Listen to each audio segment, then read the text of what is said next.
Chapter 3. Try to resuscitate. She couldn't be dead. It couldn't be.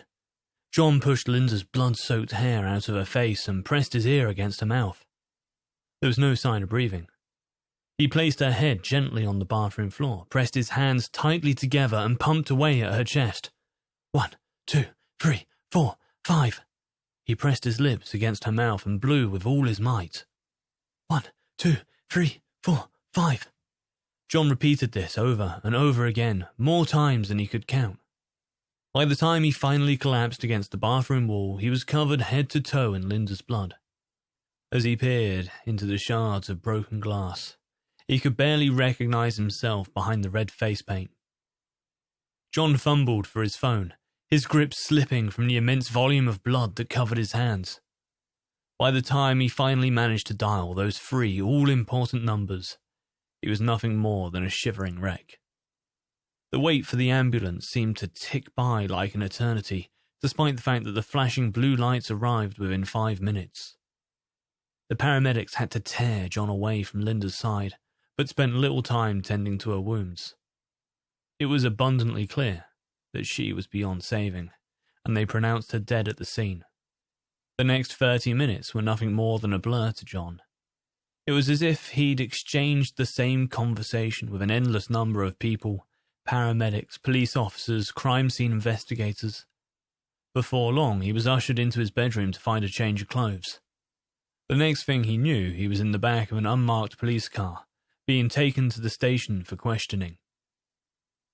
While they had not formally described him as a suspect, John knew how these things worked.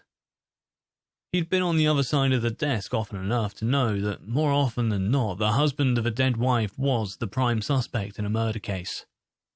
He felt as if all eyes were on him, eyes that he had worked with for years.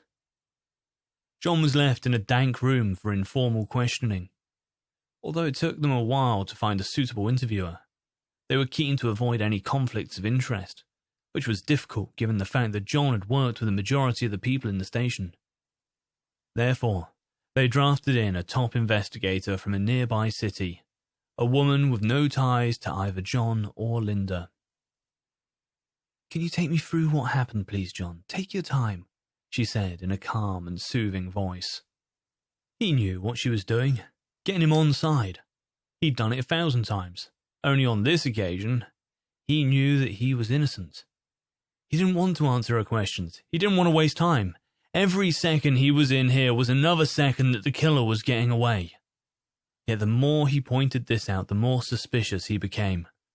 The only way out was via their line of questioning.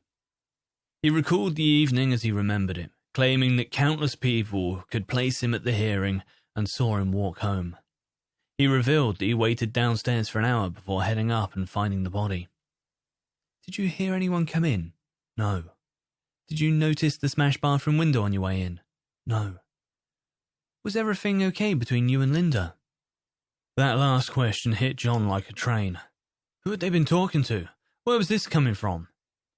She was going to twist things, but he couldn't lie. That would only make things worse. They likely already had the transcripts from their therapy sessions and accounts from their friends. It was no secret that their marriage had been on the rocks ever since the accident 2 months ago. Endless arguments, painful silences, a lack of any kind of intimacy. It was as if their marriage had been the true victim of his drink driving. He told the investigator. He told her everything. "Thank you for your help, Mr. Lockdale," she nodded, stopping the tape and collecting her paperwork. "Am I free to go? Can I see my wife?" John sobbed. "We'll not be holding you any longer, so yes, you are free to go. Unfortunately, Mrs. Lockdale is currently undergoing a post-mortem and will be released to the family at a later date. You have my condolences for your loss. Please check out with Larry at the front desk and we'll be in contact if we need any more information." Go to Chapter 4.